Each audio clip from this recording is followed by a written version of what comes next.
بات چل رہی تھی کفار کی روش کی، اور اللہ تعالیٰ نے یہ بیان فرمایا تھا کہ جو بڑا عذاب ہے، کسی قوم کو تباہ کر دینے والا، کسی قوم کو غرق کر دینے والا، اور کسی قوم کو فنا کر دینے والا عذاب تو ان پر نہیں آئے گا۔ اور اس کی دو علتیں اللہ تعالیٰ نے اس کے دو معنی بیان فرمائے تھے کہ ایک تو آپ صلی اللہ علیہ وسلم ان میں موجود ہیں، آپ کی موجودگی خود اس بات کے معنی ہے، اور دوسرا وما کان اللہ معذبہم وہم یستغفرون، کہ ان میں سے اکثر جو ہیں، ان میں سے کچھ ایسے ہیں، اکثر تو نہیں، اکثر تو خیر نافرمانیوں میں مبتلا ہیں اور وہ اسی طرح کے دعوے اور فرمائشیں کرتے رہتے ہیں، لیکن کچھ لوگ ایسے بھی ہیں جو استغفار بھی کرتے رہتے ہیں کعبے میں جا کے۔ تو یہ دو معنی اللہ تعالیٰ نے بیان فرمائے، لیکن آگے اللہ تعالیٰ انہی کی روش کو بیان فرما رہے تھے کہ ایسی کوئی معنی چیز بھی نہیں ہے، یعنی یہ کوئی اسپیشل مخلوق نہیں ہے کہ اللہ تعالیٰ ان کو عذاب نہ دے، اور جب کہ وہ پھر عذاب کے تقاضے بھی موجود ہیں ان کے اندر ایسی حرکتیں بھی موجود ہیں، یا ایسے کام بھی کرتے ہیں کہ جو عذاب کا تقاضا بھی کرتی ہیں۔ یعنی یہ اللہ کی مسجد سے، اللہ کے گھر سے لوگوں کو روکتے ہیں، اور پھر ان کی نمازیں کیسی ہیں کہ ان کی نمازیں جو ہے وہ اللہ کے گھر کے پاس کیا ہیں، وما کان صلاتہم عند البیت الا مکاء و تصدیہ، سیٹیاں بجانا اور تالیاں بجانا، یعنی شغل میلہ لگاتے ہیں، آتے ہیں نماز یعنی باتوں کی حد تک نماز پڑھنے کے لیے آتے ہیں یا عبادت کے لیے آتے ہیں خانہ کعبہ میں، اور آپس میں گپ شپ لگا کے، شغل میلہ لگا کے، سیٹیاں تالیاں بجا کے واپس رفو چکر ہو جاتے ہیں۔ تو اس طرح کی یہ اعمال بھی کر رہے ہیں، برائیاں میں بھی مبتلا ہیں، اور پھر ان کو عذاب کیوں نہیں آئیں گے؟ تو یہی اللہ تعالیٰ نے ارشاد فرمایا آگے، فذوقوا العذاب بما کنتم تکفرون، یہ جو تم کام کر رہے ہو اس کی وجہ سے تمہیں عذاب ملتے رہیں گے، رسوائی ہوتی رہے گی تمہاری دنیا میں، کسی نہ کسی شکل میں تمہیں جو ہے وہ مصیبتیں اور اللہ کی طرف سے سزا ملتی رہے گی۔ آگے اللہ تعالیٰ مومن کے صدقے کو اور کفار کے صدقے کو کمپیئر فرما رہے ہیں ایک طرح سے۔ اللہ تعالیٰ کیا فرما رہے ہیں؟ ان الذین،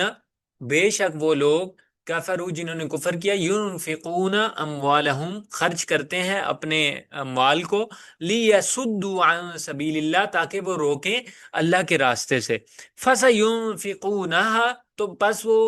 ضرور خرچ کریں گے، ثم، پھر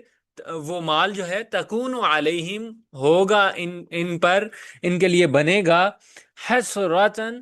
ان کے حق میں موجب حسرت، ثم یغلبون، اور بالآخر وہ مغلوب بھی ہوں گے، والذین کفروا، اور وہ لوگ جنہوں نے کفر کیا، الی جہنم یحشرون، دوزخ کی طرف ہانکے جائیں گے۔ تو یہ اللہ تعالیٰ، ایک تو اللہ تعالیٰ نے کیا فرما دیا کہ یہ ان کا جو مال خرچ کرنے کی جو غرض ہوتی ہے وہ کیا ہوتی ہے کہ یہ اللہ کے راستے سے، لیصدوا عن سبیل اللہ، اللہ کے راستے سے لوگوں کو روکیں، ٹھیک ہے۔ اور آپ کو پتہ ہے کہ جہاد میں یہاں پر مال خرچ کرنے کا کیوں ذکر آیا خاص طور پہ؟ کیونکہ جہاد میں دیکھیں بہت زیادہ مال خرچ ہوتا ہے، ٹھیک ہے، ہر لحاظ سے مال کی ضرورت ہوتی ہے، اسلحہ خریدنے کے لیے، غذا کے لیے، ہر چیز کے لیے، یعنی کوئی بھی ریسورسز ہیں تو اس کے لیے مال کی سب سے اشد ضرورت ہوتی ہے، تو جہاد میں یہ سب سے زیادہ ضروری چیز ہے۔ تو اللہ تعالیٰ نے یہ ذکر فرما دیا کہ یہ اگر مسلمانوں کے مقابلے میں آج بھی ہم دیکھ لیں، ٹھیک ہے، کہ کتنے بڑے بڑے یہ جو ہے وہ میزائل اور جہاز اور ہر طرح کی ٹیکنالوجی لے کے بیٹھے ہوئے ہیں، اور اپنا مال خرچ کرتے ہیں اسی بات پر کہ کسی طرح سے اسلام کو ہم بڑھنے نہ دیں، اسلام کو نہ پروان چڑھنے دیں، اور اس کے خلاف سازشیں کرتے رہتے ہیں۔ تو اللہ تعالیٰ کیا فرما رہے ہیں کہ یہ کرتے رہیں گے، لیکن یہ مال، ان کا نتیجہ کیا ہوگا؟ ایک تو اللہ تعالیٰ دنیاوی نتیجہ بتا رہے بیان فرما رہے ہیں، ثم تکون علیہم حسرتن، ٹھیک ہے، کہ پہلے کیا ہے کہ ان کے باعث ارمان بنے گا، ان کے لیے موجب حسرت ہوگا، ٹھیک ہے، پشیمانی ہوگی ان کو اس جمع کرنے پہ بھی، اس خرچ کرنے پہ بھی، ثم یغلبون، اور دوسرا دنیاوی نتیجہ بتا رہے ہیں کہ دنیا میں بھی یہ مغلوب ہوں گے، ٹھیک ہے،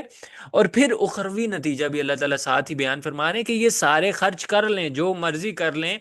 آخرت میں یہ جہنم میں سارے جمع ہوں گے۔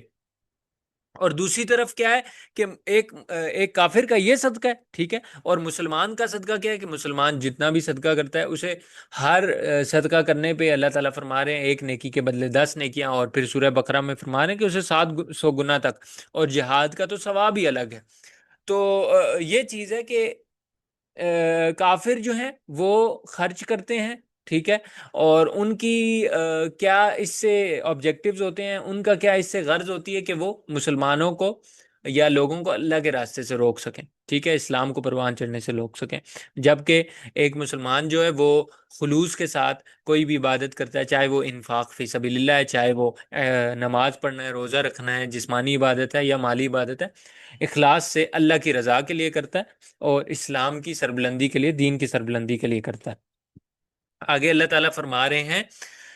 لیمیز اللہ، تاکہ جدا کر دے، ممتاز کر دے اللہ، الخبیثہ ناپاک کو، من الطیبی پاک سے، ویجعل الخبیثہ اور بنا دے خبیثوں کو، بعضہ علی بعض ایک دوسرے پر، فَيَرْكُمَهُ پھر ڈھیر بنا دے، جمیعاً ان سب کا، فَيَجْعَلَهُ فی جہنم اور پھر اس ڈھیر کو کہاں ڈال دے؟ دوزخ میں ڈال دے۔ اولئک هم الخاسرون، یہی لوگ خسارہ پانے والے ہیں۔ یہ جو ہے نا لیمیز اللہ، یہ متعلق ہے پیچھے یحشرون کے ساتھ، کہ جمع کیے جائیں گے یہ سارے کہاں پر؟ جہنم میں، ٹھیک ہے، اور پھر یہ جتنے بھی کفار ہوں گے نا، جتنے بھی لوگ، چاہے مشرکین ہیں، ہندو ہیں، کرسچن، آج کل کے عیسائی ہیں، جتنے بھی کفار ہیں، یہودی ہیں، جو بھی اسلام کے خلاف، اسلام کی سربلندی کے خلاف جو ہے وہ کوئی بھی کام کر رہے، کسی بھی صورت میں مال خرچ کر رہا ہے، اپنی جانی یا مالی وسائل لگا رہا ہے، ان سب کو اللہ تعالیٰ فرما رہے ہیں جمع کریں گے اور ایک ساتھ اکٹھا بھی کر دیں گے، تاکہ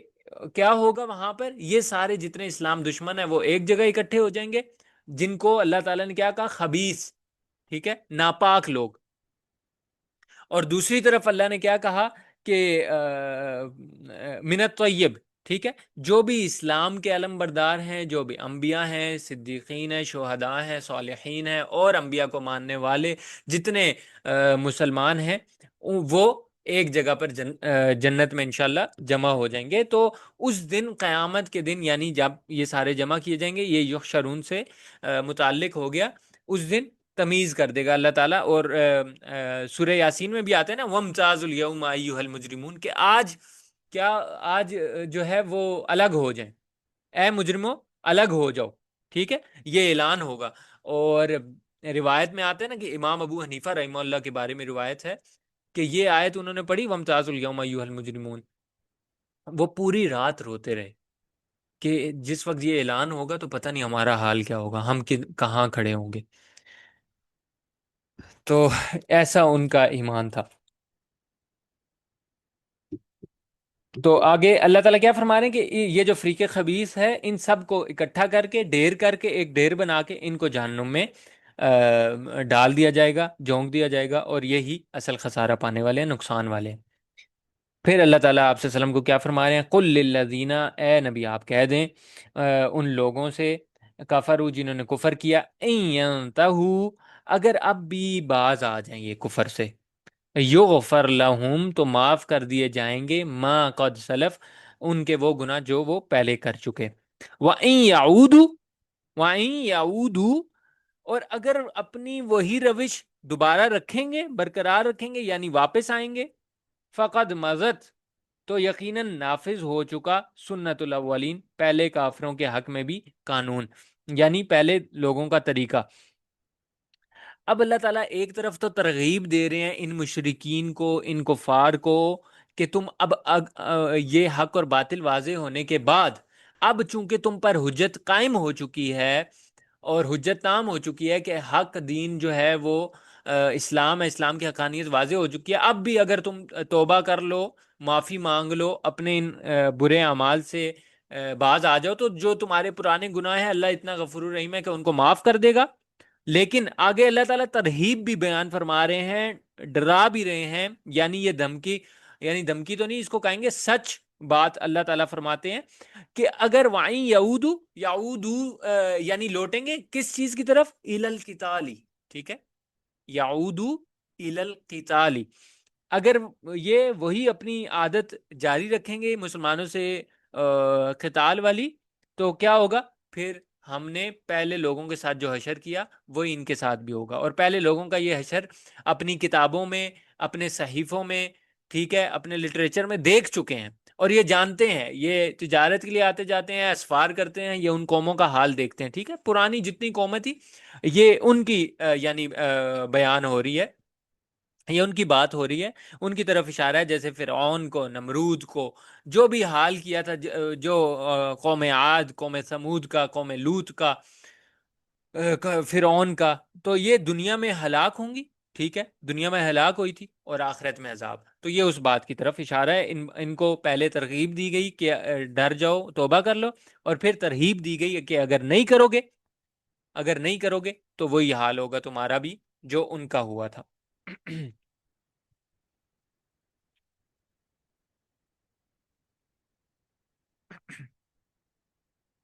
آگے اللہ تعالیٰ بیان فرما رہے ہیں جہاد کا مقصد، ٹھیک ہے، اللہ تعالیٰ کیا بیان فرما رہے ہیں؟ وَقَاتِلُوهُمْ، اور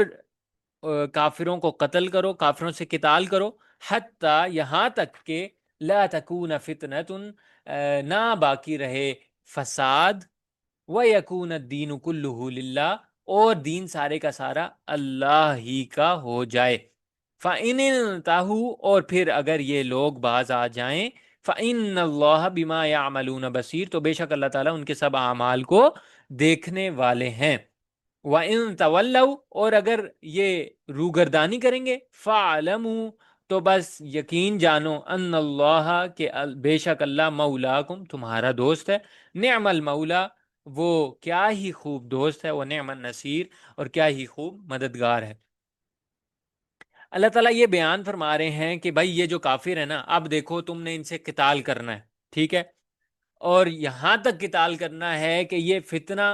فساد جو یہ دنیا میں پھیلا رہے ہیں یہ ختم ہو جائے، ٹھیک ہے، یہاں پر اقدامی جہاد کی بات ہو رہی ہے، اور تھوڑا سا اس چیز کو سمجھنے کی بھی ضرورت ہے، میں تھوڑا سا اشارتاً بات عرض کر کے پھر آگے چلتے ہیں ہم۔ اقدامی جہاد کی کچھ شرائط ہیں، ٹھیک ہے، سب سے پہلی بات تو یہ ہے کہ اسلام جو ہے نا، اسلام کفر کے وجود کو برداشت کر سکتا ہے، لیکن کفر کی طاقت اور حکومت کو برداشت نہیں کرتا، ٹھیک ہے، کیونکہ یہ پہلے بھی بات ہو چکی ہے کہ حکم جو زمین پر چلے گا وہ صرف اللہ کا چلے گا، یہی عدل ہے، یہی انصاف ہے، اس کے علاوہ کوئی بھی نظام ہے تو وہ ظلم ہے، وہ ظلم پر مبنی ہے، ٹھیک ہے، لیکن اب اس نظام کو قائم کرنے کے لیے یہ شرط ہے کہ طاقت ہو، ٹھیک ہے، اور طاقت کے ساتھ آپ کے پاس اتنی صلاحیت ہو کہ نمبر ایک آپ لڑ بھی سکیں، نمبر دو آپ اس نظام کو اوور کم بھی کر سکیں، نمبر تین وہاں کے لوگوں کو تحفظ بھی دے سکیں، ٹھیک ہے، تو شرائط کے ساتھ یہ اقدامی جہاد جو ہے وہ جائز ہے، آگے سورہ توبہ میں بھی آئے گا۔ دوسرا دوسرا دوسری شرط یہ سمجھیں کہ اگر وہاں کی حکومت اسلام لانے پر آمادہ ہو جائے تو جہاد جائز نہیں ہوگا اس صورت میں، ٹھیک ہے، اس صورت میں تو یعنی وہ مقصد ہی جہاد کا پورا ہو گیا نا، کہ جہاد کا مقصد کیا ہے؟ اسلامی نظام قائم کرنا، اور جب وہاں کی حکومت خود مان لے کہ ہم ٹھیک ہے اسلام لا رہے ہیں اور یہاں پر اسلامی نظام قائم کریں گے، تو بس ٹھیک ہے، بات ختم۔ اور تیسری شرط ایک اور کیا ہے، جو آپشن ہے تیسرا، کہ اگر وہ ان دونوں اوپر والے آپشنز پر راضی نہیں ہوتے، کہ ان کا قتال نہیں کرتے، ٹھیک ہے، یا یہ صلاحیت نہیں ہے، یا کسی بھی وجہ سے، یا دوسری شرط پوری نہیں ہوتی اور وہ آمادہ نہیں ہوتے اسلام لانے پہ، لیکن ایک اور آپشن یہ بچتا ہے کہ وہ جزیہ دے دیں، ٹھیک ہے، اللہ تعالیٰ فرما رہے ہیں حتی یؤتوا الجزیۃ عن ید وہم صاغرون، لیکن جزیہ دینے کی یہ شرط ہے کہ وہ کیا کریں؟ اسلام کی حقانیت کو ثابت کر یعنی مانتے ہوئے جزیہ دیں، اس بات کے وہ اس بات کو تسلیم کریں کہ اسلام حق برحق دین ہے، ٹھیک ہے، اسلام کی حقانیت کو مانیں، وہم صاغرون، ٹھیک ہے، وہ اسلام کے اندر وہ یہ اس بات کو مان کر رہے ہیں کہ ہم کیا ہے، مغلوب ہو کر رہیں گے، ٹھیک ہے، اور پھر وہ جزیہ بھی دیں۔ جزیہ بہت تھوڑا ہوتا ہے، اس کے اپنے قوانین ہیں، تو اسلام کو غالب ماننا ضروری ہے جزیہ کے لیے، ٹھیک ہے۔ اب اس میں امام ابو حنیفہ رحمہ اللہ جو ہیں وہ، ان کی رائے یہ ہے عربوں سے متعلق کہ عربوں سے جزیہ نہیں لیا جائے گا۔ رسول اللہ صلی اللہ علیہ وسلم نے کبھی نہیں لیا، اور قرآن کی آیت بھی اس بات کو ثابت کر رہی ہے کہ عربوں کے حق میں حجت تام ہو چکی ہے۔ اب اگر وہ اسلام نہیں لاتے تو انہیں صرف قتل کیا جائے گا۔ قاتلوہم حتی لا تکون فتنۃ، اور فتنہ سے مراد امام ابو حنیفہ رحمہ اللہ یہاں پر شرک لیتے ہیں، وہ کہتے ہیں یہاں پر فتنہ سے مراد کیا ہے، شرک ہے، حدیث میں بھی یہی آیا، اور باقی آئمہ کے نزدیک جزیہ لینے میں تمام برابر ہیں، ٹھیک ہے۔ اور ان کے نزدیک پھر دیگر آئمہ کے نزدیک جو فتنہ ہے اس سے مراد کفر کا غلبہ ہے۔ تو خیر یہ اب جو اختلاف ہے اس کا کوئی یہاں پر ثمرہ تو رہتا نہیں ہے اس دنیا میں، جب تک حضرت عیسیٰ علیہ السلام نہیں آتے اور واقعی وہ والی چیز نہیں ہوتی، لیکن باقی اقدامی جہاد جو ہے اس کی یہ شرائط ہے، تو یہ ہم نے سمجھنا تھا۔ اور باقی یہاں پر اس کی تفسیر یہ ہو گئی کہ جب تک شرک ختم نہیں ہو جاتا تب تک تم نے ان کفار کو قتل کرنا ہے، ٹھیک ہے۔ اور امام ابو حنیفہ رحمہ اللہ عرب کفار میں اور باقیوں میں فرق فرماتے ہیں، کہ وہ کہتے ہیں کہ عرب لوگوں کے لیے کوئی جزیہ اور کوئی اور نہیں ہے، ان کے لیے ایک ہی آپشن ہے کہ وہ یا تو ایمان لے آئیں، اسلام قبول کر لیں، یا پھر ان کو قتل کیا جائے گا۔ اور دیگر لوگوں کا یہ ہے کہ اگر وہ جزیہ اسلام کی حقانیت تسلیم کر کے جزیہ دیتے ہیں تو ٹھیک ہے، وہ اسلام کے نظام میں ذمہ بن کر رہیں گے، اور پھر اسلامی حکومت پر ان کا تحفظ جو ہے وہ فرض ہوگا۔ آگے اللہ تعالیٰ فرما رہے ہیں ایک تو شرک ختم ہو جائے اور پورے کا پورا دین جو ہے کلہ للہ، یعنی خالصتاً اللہ کا ہو جائے۔ اور پھر ساتھ ہی اللہ تعالیٰ مسلمانوں کو یہ بھی فرما رہے ہیں فَإِنِ انْتَهَوْا، اگر یہ لوگ باز آ جاتے ہیں، یعنی جن سے بھی جنگ ہو رہی ہے اسلامی نظام کو قائم کرنے کے لیے، اگر وہ لوگ باز آ جاتے ہیں، وہی میں نے ساری تشریح بیان فرما دی نا، کر دی، کہ اگر یہ باز آ جاتے ہیں یعنی عن الکفری، ٹھیک ہے، فَإِنِ انْتَهَوْا عَنِ الْكُفْرِ وَأَسْلَمُوا، اور اسلام لے آتے ہیں، فَإِنَّ اللَّهَ بِمَا يَعْمَلُونَ بَصِيرٌ، تو بے شک اللہ تعالیٰ ان کے سب اعمال کو دیکھنے والے ہیں، جاننے والے ہیں۔ یعنی اس سے یہ مراد ہے، آگے اللہ تعالیٰ یہ بھی فرمانے وَإِن تَوَلَّوْا، اگر وہ روگردانی کریں، فَعْلَمُوا، تو یقین جانو، أَنَّ اللَّهَ مَوْلَاكُمْ، اللہ تعالیٰ تمہارا ہی دوست ہے، اور وہ بہت ہی خوب دوست اور بہت ہی خوب مددگار ہے۔ اس میں اس بات کی طرف اشارہ ہے کہ جو لوگ جنگ کے دوران ایمان لاتے تھے نا، تو بعض اوقات صحابہ کو یعنی طبی طور پر اور ایک فطری طور پر یہ ڈر ہوتا تھا کہ کہیں یہ ابھی ہمارے سامنے جھوٹا ایمان تو نہیں لا رہے، اور بعد میں یہ کہیں گے کہ نہیں ہم نے تو اس وقت ڈر سے لایا تھا، اور بعد میں یہ دوبارہ کافر ہو جائیں گے۔ تو اللہ تعالیٰ کہہ رہے ہیں کہ تمہارے اوپر جو ہے نا، تم ظاہر کے مکلف ہو، وہ ظاہری طور پر تمہارے سامنے اقرار کر رہے ہیں، ٹھیک ہے، تو تم ان کی بات مان لو، اور پھر آگے اللہ پر توکل کرو، اللہ تعالیٰ ان کے اعمال سے واقف ہے۔ ان اللہ بما یعلمون فإن اللہ بما یعملون بصیر، کہ وہ اصل میں ان کے دل میں کیا ہے، اللہ تعالیٰ اس سے خوب واقف ہے۔ ہاں، اگر وہ روح کردانی کرنا چاہیں گے، اگر وہ ان کے دل میں کوئی میل کچیل ہوگی، تو ان اللہ مولاکم، اللہ تعالیٰ تمہارے ہی ساتھ ہوگا، ٹھیک ہے، اس لیے اللہ پر توکل رکھو۔ آگے اب سورت کا 10ویں پارے سے سورت کا جو ہے وہ سیکنڈ پارٹ، جو دوسرا حصہ ہے وہ شروع ہو رہا ہے، اور شروع میں جو ہے وہ مسلمانوں کو میدان جنگ کی ذمہ داریاں گنوائی جا رہی ہیں، ٹھیک ہے۔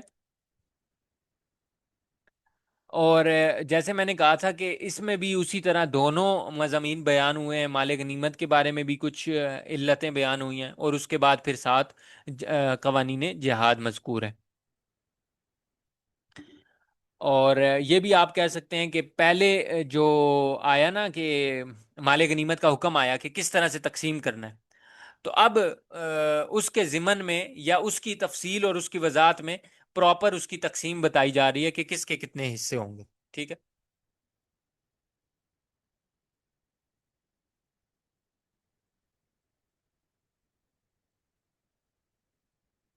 تو اللہ تعالیٰ کیا فرما رہے ہیں، وَعْلَمُوا، اور اس بات کو جان لو، انما، کہ بے شک جو بھی غنیم تم جو چیز بھی تمہیں بطور غنیمت حاصل ہو، من شعین کوئی بھی چیز، فَأَنَّ لِلَّهِ تو بے شک اللہ کے لیے ہے، خُمُسَہُ اس کا پانچواں حصہ، وَلِلرَّسُولِ اور اس کے رسول کے لیے، وَلِذِي الْقُرْبَى اور رسول کے قرابت داروں کے لیے، وَلِذِي الْقُرْبَى اور رسول کے قرابت داروں کے لیے، وَالْيَتَامَى اور یتیموں کے لیے، وَالْمَسَاكِينِ اور محتاجوں کے لیے، وَابْنِ السَّبِيلِ اور مسافروں کے لیے، ان کنتم آمنتم باللہ اگر تم ایمان رکھتے ہو اللہ پر، وما انزلنا علی عبدنا اور اس چیز پر جو ہم نے اتاری اپنے بندے پر،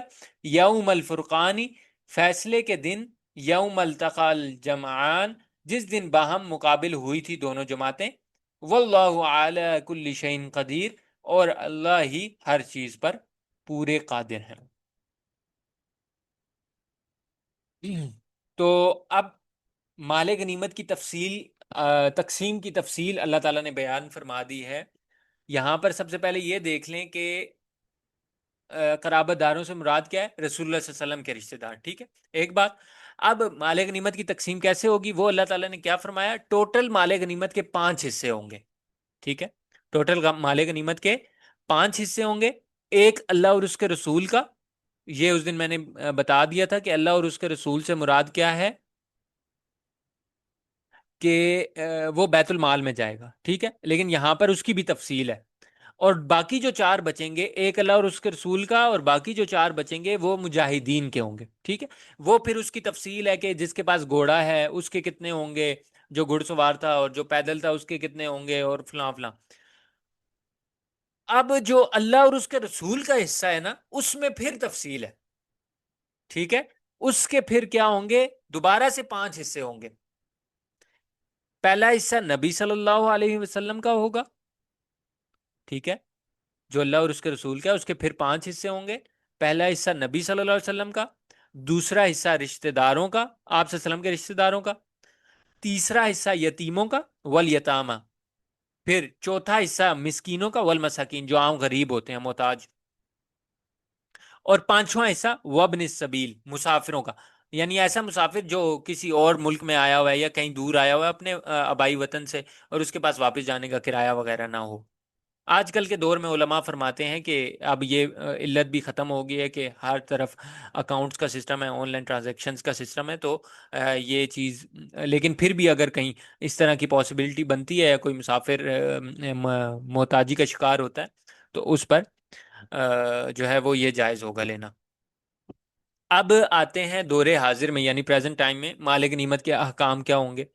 تو اب جو نبی صلی اللہ علیہ وسلم کا یا نبی صلی اللہ علیہ وسلم کے رشتہ داروں کا حصہ ہے نا، وہ تو ہو گیا ساقط، ٹھیک ہے۔ اب جو یہ 5 حصے بنائے تھے نا، ایک نبی صلی اللہ علیہ وسلم کا، ایک ان کے رشتہ داروں کا، پھر یتیموں کا، مسکینوں کا اور مسافروں کا،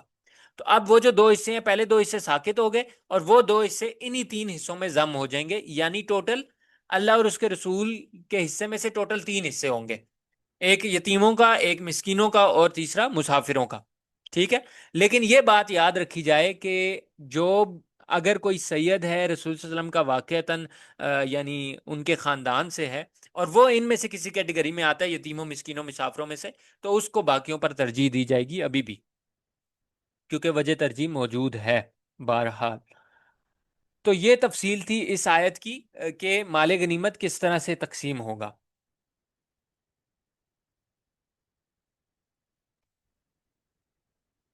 اب آگے جو ہے وہ بدر کی طرف اشارہ کیا جا رہا ہے، ٹھیک ہے، کہ اس دن اگر تم ایمان رکھتے ہو، یعنی اللہ تعالیٰ یہ فرما رہے ہیں کہ اگر تم اللہ پر ایمان رکھتے ہو تو اس طرح سے تقسیم کرو، ٹھیک ہے،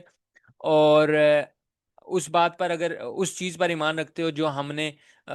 نازل کیا اپنے بندوں پر، ٹھیک ہے۔ یہاں پر اشارہ کیا ہے؟ وَمَا أَنزَلْنَا عَلَىٰ عَبْدِنَا ملائکہ، ٹھیک ہے، مدد کے لیے جو فرشتے اترے تھے نا، یہ اس بات کی طرف اشارہ ہے کہ اس چیز پر جو ہم نے اتاری اپنے بندے پر فیصلے کے دن، یوم الفرقانی، فیصلے کے دن، اور فیصلے کے دن سے کیا مراد ہے؟ بدر کا دن، ٹھیک ہے، یوم الفرقان بدر کے دن کو کہا گیا، جس دن باہم مقابل ہوئی تھی دونوں جماعتیں، ٹھیک ہے۔ اگر تم اس دن کو دیکھ لو، ٹھیک ہے، اور اللہ پر ایمان لاتے ہو تو اس طرح سے تم نے تقسیم کرنی ہے۔ اور اللہ تعالیٰ ہر چیز پر قادر ہے۔ پھر اللہ تعالیٰ اسی طرف بدر کے واقعے کی طرف اور بدر کی جو حالت تھی مسلمانوں کی اسی طرف اشارہ فرما رہے ہیں۔ اذ انتم، یہ بھی میں نے پورا ذکر کر دیا تھا، میں دوبارہ سے مختصری بیان کروں گا۔ اذ انتم، یہ وہ وقت تھا کہ جب تم بالعدوۃ الدنیا، میدان کے ورلے کنارے پر تھے، وہم بالعدوۃ القصویٰ، اور وہ دشمن پرلے کنارے پر تھے، وَالرَّكْبُ أَسْفَلَ مِنْكُمْ، اور قافلہ نیچے کی طرف اتر چکا تھا، یعنی سمندر کے کنارے، ٹھیک ہے، وہ جو ابو سفیان کا قافلہ تھا۔ وَلَوْ تَوَاعَدْتُمْ، اور اگر تم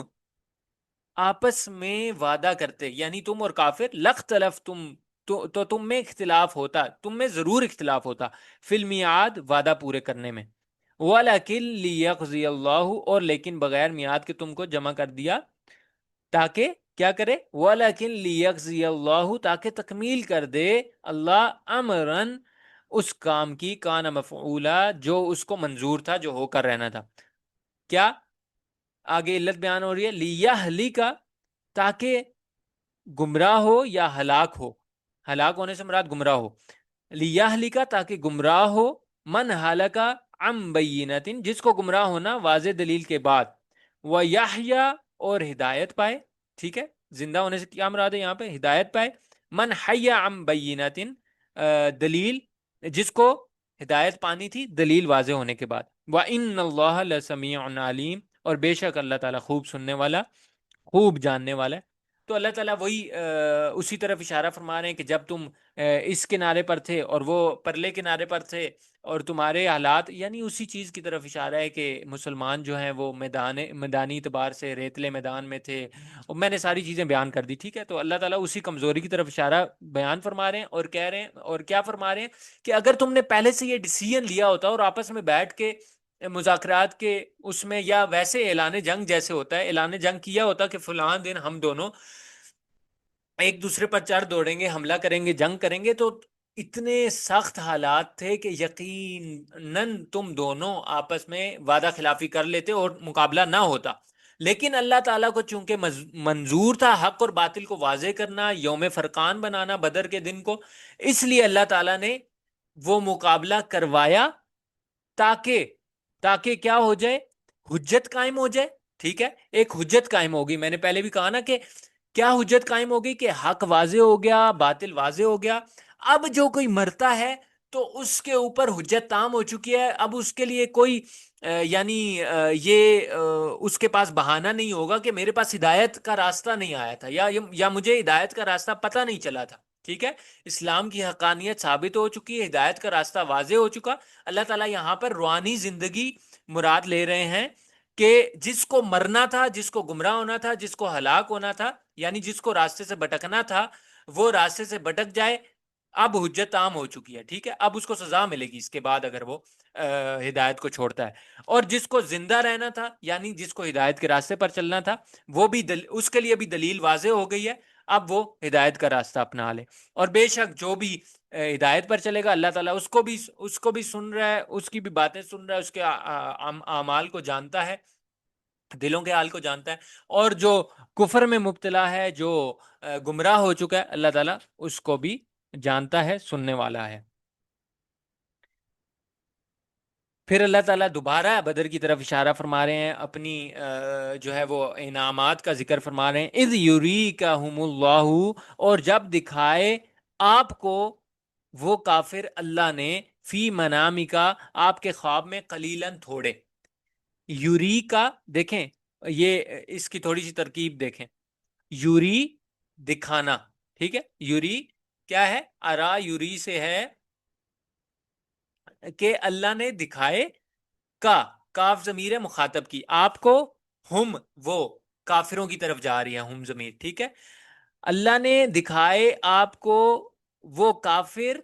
فی منامی کا، آپ کے خواب میں، قلیلاً بہت تھوڑے، یعنی ان کی تعداد تو اصل میں در حقیقت بہت زیادہ تھی، لیکن آپ صلی اللہ علیہ وسلم کے خواب میں بہت تھوڑے دکھائے، ٹھیک ہے، اور آپ صلی اللہ علیہ وسلم نے وہ خواب بیان فرمایا صحابہ سے۔ اب نبی کا خواب تو سچا ہوتا ہے، تو صحابہ نے اس بات پر یقین بھی کیا، اور یہ بات واقعی سچی تھی، نبی کا خواب واقعی سچا تھا، کہ بظاہر تو وہ بہت زیادہ تھے تعداد میں، لیکن قوت کے اعتبار سے وہ بہت کم تھے۔ تو نبی کے خواب سچا ہونے سے یہی مراد ہے کہ یہی سچائی تھی اس میں کہ قوت،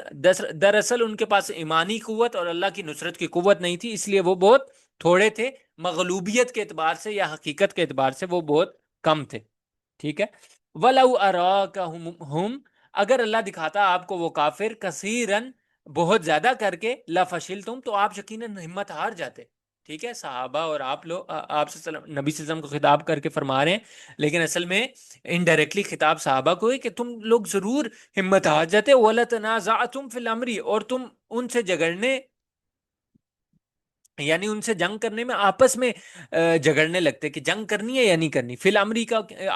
سے کیا مراد ہے؟ جنگ کے بارے میں. وَلَكِنَّ اللَّهَ سَلَّمَ، لیکن اللہ نے تمہیں اس تنازع سے بچا لیا، آپس میں جھگڑنے سے کہ جنگ نہیں کرنی. یعنی یہ بھی ایک ایسا تنازع ہوتا نا کہ ایمان کا یہاں پر ٹیسٹ ہے، اور اگر صحابہ پر یہ آزمائش آ جاتی اور اللہ تعالیٰ کہہ رہے ہیں، اللہ تعالیٰ فرما رہے ہیں لَفَشِلْتُمْ، تم ہمت ہار جاتے، تو یہ ایک طرح سے ایمان کا فیلئر تھا، جس سے اللہ تعالیٰ نے کیا کیا؟ وَلَكِنَّ اللَّهَ سَلَّمَ، اللہ تعالیٰ نے تمہیں بچا لیا. اِنَّهُ عَلِيمٌ بِذَاتِ الصُّدُورِ، بے شک وہ خوب جاننے والا ہے سینوں کے رازوں کو. یعنی حقیقت میں تو صحابہ میں اخلاص تھا، لیکن ایک فطری تقاضا یہ ہوتا تھا کہ جو ظاہری اسباب ہیں ان کو دیکھ کر طبی طور پر انسان میں ناگواری آتی ہے اور انسان کمزور محسوس کرتا ہے. وَإِذْ يُرِيكُمُوهُمْ، آپ دیکھیں اس کی بھی ترکیب کرنے کی ضرورت. اور جب دکھلا رہا تھا اللہ تمہیں وہ کافر، اِذِ الْتَقَيْتُمْ، جب کہ تم مقابل ہوئے، فی اعینکم، تمہاری آنکھوں میں، قلیلاً تھوڑے، وَيُقَلِّلُكُمْ، اور کم کر کے دکھلا رہا تھا تم کو، فی اعینہم، ان کی آنکھوں میں تھوڑا، لیقضی اللہ، تاکہ پورا کر دے اللہ، امرن، اس کام کو، کانا مفعولا، جس کا ہونا طے تھا، وَإِلَى اللَّهِ تُرْجَعُ الْأُمُورُ، اور اللہ ہی کی طرف تمام امر، تمام کام، تمام معاملات لوٹائے جائیں گے. تو اللہ تعالیٰ یہ فرما رہے ہیں کہ میدان جنگ میں بھی، یعنی صرف اِذِ الْتَقَيْتُمْ سے کیا مراد ہے؟ یعنی صرف خواب پر اکتفا نہیں فرمایا، میدان جنگ میں بھی اللہ تعالیٰ نے روحانی اعتبار سے تمہاری آنکھوں میں ان کو کم کر کے دکھا دیا، اور ان کی آنکھوں میں تمہیں کم کر کے دکھایا. ان کی آنکھوں میں تمہیں کم کر کے دکھانے کی کیا حکمت بیان کی؟ لیقضی اللہ امرا کان مفعولا، تاکہ وہ تمہیں زیادہ سمجھ کر بھاگ نہ جائیں. ٹھیک ہے. اور وہ ادھر میدان جنگ میں وہاں پر لڑنے کے لیے تیار رہیں، اور پھر تاکہ اللہ تعالیٰ حق اور باطل کا فیصلہ فرما دے. آگے اللہ تعالیٰ کیا فرما رہے ہیں؟ یا ایھا الذین، یہ یہاں سے اب مال غنیمت کا باب ختم ہو گیا، اور غزوہ بدر کا جو اللہ تعالیٰ نے مثالیں دی وہ بھی ختم ہو گئی. یہاں سے قوانین جہاد کا بیان شروع ہوتا ہے. یا ایھا الذین آمنوا، اے ایمان والو، اذا لقیتم فئۃ، جب تمہارا سامنا ہو کسی جماعت سے، فاثبتوا، تو ثابت قدم رہو، واذکروا اللہ کثیرا لعلکم تفلحون، اور خوب ذکر کرو اللہ کا تاکہ تم کامیاب ہو.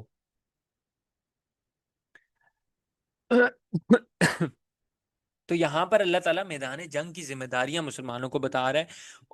اور یہ اصول و ضابطہ صرف صحابہ کے لیے نہیں، یعنی ہمیشہ کے لیے بتایا جا رہا ہے کہ جب سے حدیث میں آتا ہے نا کہ جب سے اللہ تعالیٰ نے مجھے بھیجا ہے، اس وقت سے دجال کے قتل تک کیا ہوگا؟ جہاد میری امت میں جاری رہے گا. ٹھیک ہے. یعنی دجال کے قتل سے مراد ہے کہ دجال کا قتل کا جو واقعہ وہ قیامت کے قریب ہوگا، تو یعنی قیامت تک جہاد جو ہے وہ جاری رہے گا. تو اس وقت تک ہمیشہ کے لیے تمام مسلمانوں کو یہ اصول و ضابطہ بتایا جا رہا ہے کہ تم نے ثابت قدم رہنا ہے، اپنے